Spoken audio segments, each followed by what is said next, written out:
think it was a foreigner in his cell and it was about 4 people in his cell. And it was rumors that he filled up one of the guys in his cell. And like this, and I think it got verified, and then they beat the shit out of him, and then he got kicked off of the section and sent to number 1 block. And then we all know what happened to him over there. Yeah. He held on very tightly to the song. Yeah, he very, very, you know what it was, I don't think, oh God, I wouldn't even like to think. It's too early. All right. So last time we had like, it was in chronological order mostly, and we got like the main stories. So this time we're going to fill in a lot of the blanks, get a bit more about his childhood adventures and more about his dad, because his dad became this hero. Yeah. When I was watching it again in the live chat and listening to the story about your dad just got me so gripped, man. Yeah, I had to, that's why I had to go back and, I wanted to say something as well. It's only in recent years I've come to terms to be able to talk about everything. Not come to terms to it, but it's such a real part. It's something that I didn't even want to remember. It's something that you move on with your life, don't you? Because I don't like these places like Spanish Town Prison. You wouldn't wish it on your worst enemy. You understand what I'm saying? So when you come out there, you really do move forward and forget about it. And do you try not forget? You can't forget about it. Say again? Almost therapy, though, going back to it. Do you not find? I wouldn't say therapy. Sometimes it can be a bit daunting. Yeah. Sometimes it can be a bit daunting. I'll be honest with you. Like what I said, it's only in recent years. I did an album called Spanish Town, which I did a whole musical album about my experience in Spanish Town. And I did that in 2018. I got locked up in 2002. Yeah, it took me that long to write about it. Yeah. It took me that long to write about it. For the simple fact, it does have a crazy effect on you. Yeah. It sticks with you for life. And you know, it takes having time. To live time it is a time is a healer. Yeah, as well. You know what I mean? It's raw for years, isn't it? It's raw for years, but then it's therapeutic later on. Yeah. Then I suppose you're right. It does become sort of therapeutic later on, and it is who I am. It's who I am. It's what I am. I can't hide from the fact. I'll give you an example. When I first come out of prison, talking and trying to be running around the music industry and introducing myself to producers, and most of the music industry in Jamaica, they're not gangster. They're just musicians. Right. You understand what I'm saying? Yeah. So I remember I was with a very popular artist at the time, a good friend of mine, and Mr. Lex, and he said to me, don't tell anyone about the prison. You know, so it's something I didn't even want to advertise and even get into, because I thought it would have done more harm than good for my career. Oh, people won't want to sign me because they think I'm a convict. Stop me from getting money deals, stuff like that. Yeah. You know, so that was in the early part where I didn't want to talk about it that much to maybe hidden me. You understand what I'm saying? Or maybe damage me moving forward. Of course. You understand what I'm saying? But it is who I am. It's like just before you get out, you're thinking, will I be able to get a job? Will people find out I've got a criminal record? Exactly. Will I get a girlfriend? Will people avoid me and cross the road from me? Yes. Because it's scary, isn't it, for the normal people? This guy's been in a foreign prison. That's right. Yeah. That's right. Yeah. That's right. And when you say it to people, they can look at you a whole different way as well. Yeah. You know, so it's nice now years later. That's what I said, even with the music. Yeah. It took me, and I write about, and my music is all about stuff I've experienced more or less, or stuff I've been around, and it took me that long to write about it. Well, at least it helps with your music, I guess. Yeah, definitely, and that's because of my father, and it's so close to my heart, and it's such real pain experiences that I went through. But it's nice. It's like what you said, time's a healer, and it is therapeutic. Yeah. And it is who I am. I am who I am. I can't change what happened. It made me who I am today. Like I said it made me stronger. It made me who I am. Yeah. You know what I mean? So we can't change that. No. It's give us I consider myself just like a normal person. Yeah. But you go for an extraordinary environment. Yeah. And it gives you a story then, doesn't it? Yeah, exactly. You can draw on that. Yeah. Absolutely. So, all right, so we're going to go back to your younger years then. So at 16, there was a situation over £50 worth of weed. It wasn't actually weed. It was £50. Oh, just £50. Yeah, it was. That was actually, I was at home, and I was only 16 years old, and I was starting to sell weed at the time, and I was like popular in my community. And I had some friends used to come round and see me. And one of my friends on the way, I used to live in a 3-story house. So on the way down he used to come up to my top room. I was in the bedroom. And on his way down, my mum was in the living room. And on the ground floor in the kitchen, we had a bowl of money with like pound coins and stuff we used to use to go to the shop. My mum and dad would put money in there.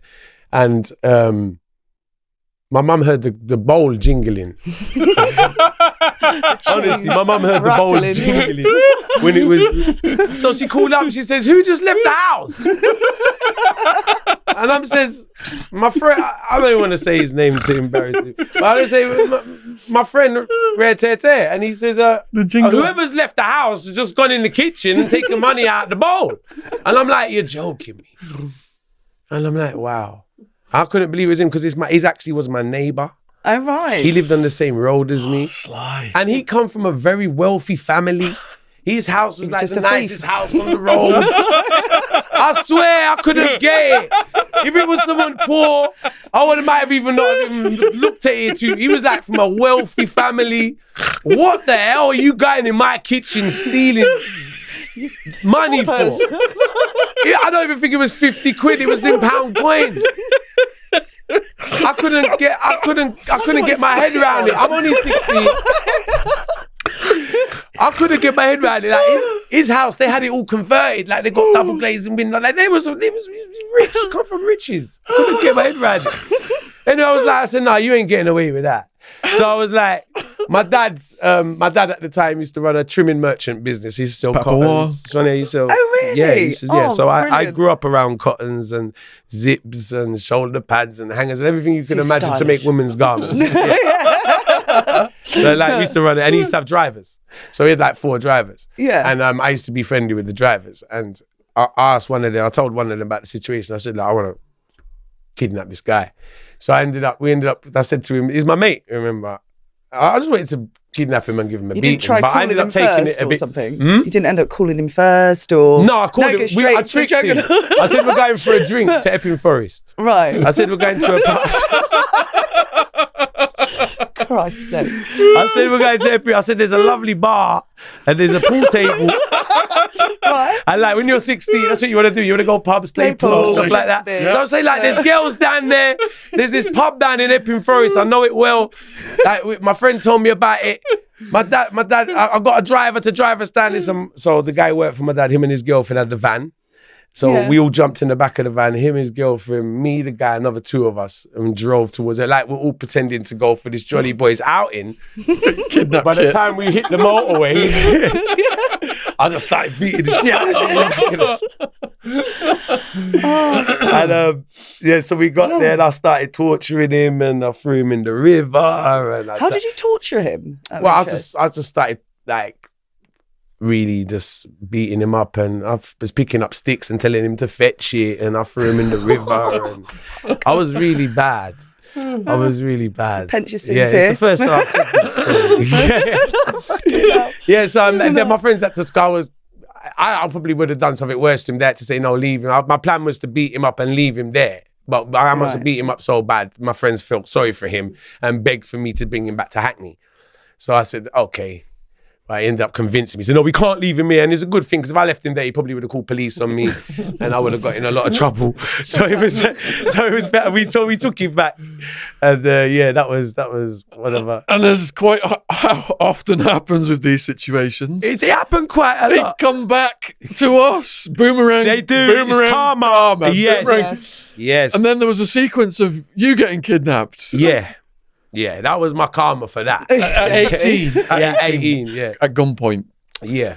What was the circumstances? Well, I just started selling weed. I was selling weed since 16 years old. And by the time I reached 18, I was starting to move kilos. So I started building up a name for myself in the area. And I'm very young to be moving the weight I'm moving. And I'm doing it by myself and everything. And the robber guys in Hackney must have got the gist of what I'm doing, you know what I mean? So I was coming back I went to see a girl, I remember. And I came back for like 3 o'clock in the morning. So and my house is like, it's got a driveway and we got a metal gate. So I've come back 3 o'clock in the morning from seeing some girl, and I've parked up and I've walked towards my gate, and I heard 4 people running up towards me, and I thought it was police because I was very active selling weed. So I thought, oh fuck, police are raiding me, I'm fucked. Yeah. As they start running closer, I'm seeing balaclavas. I swear. And I'm at the gate, because I've got a gate in front of me. I'm at the gate with my key. So as they start running closer, I'm seeing balaclavas. I'm looking again, I'm like, oh, that ain't police. Police don't wear balaclavas. Like, you understand what I'm saying? So I was like, oh shit. So it was 4 of them. 3 of them had balaclavas, 1 of them didn't. And my house had a hallway, so once you go in, you can't really see what's going on because it's like a little small alleyway before you get to a little passageway before you get to the door. Anyway, so they've run up towards me, and one of them's had a gun, one of them's like a big Rambo knife. Right. And put the Rambo knife to my throat, and the other one's put the gun to me.